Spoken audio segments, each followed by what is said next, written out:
তুমি সপোনতো তুমি দি থকতো তুমি সপোনতো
এনেকৈ কলগছৰ দনা সাঁচি চাকি দিয়া হয় আৰু সেই চাকি কলগছৰ দনাত দি জ্বলাই পানীত উটুৱাই দিয়া হয় আৰু সেই সময়তে নিজৰ মনৰ যি আশা থাকে সেয়া সেৱা কৰি প্ৰাৰ্থনা জনোৱা হয় আৰু শুনামতে মনৰ আশা পূৰ্ণ হয়।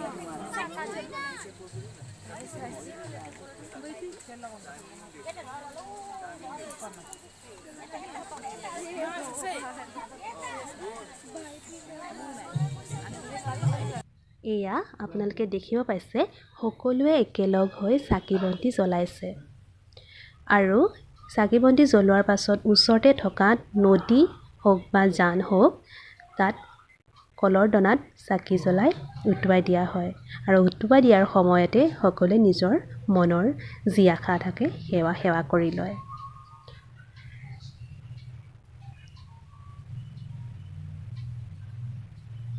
সঁচাই বৰ ধুনীয়া এই পূজাটো।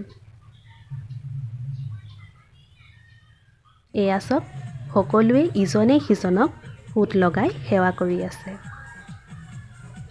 আৰু এই পূজাত বিভিন্ন ধৰণৰ পিঠা, ফল মূল, শাক পাচলি এই পূজাত দিয়া হয়। আৰু পূজা শেষ হোৱাৰ পিছত সকলোৱে সেয়া পিঠাই হওক বা ফল মূলেই হওক, শাক পাচলি হওক ভগাই লয়।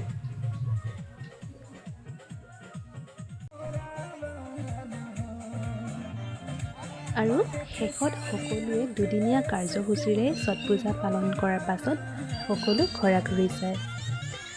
আৰু মোৰ চেনেলটো আপোনালোকে যদি এতিয়াও ছাবস্ক্ৰাইব কৰি দিয়া নাই তেনেহ'লে প্লিজ আপোনালোকে মোৰ চেনেলটো ছাবস্ক্ৰাইব কৰক আৰু কাষতে থকা বেল আইকনটো বজাই দিব, তেতিয়া আপোনালোকে ন'টিফিকেশ্যনবোৰ পাই থাকিব।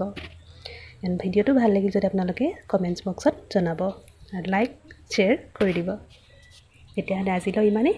ধন্যবাদ। Take care.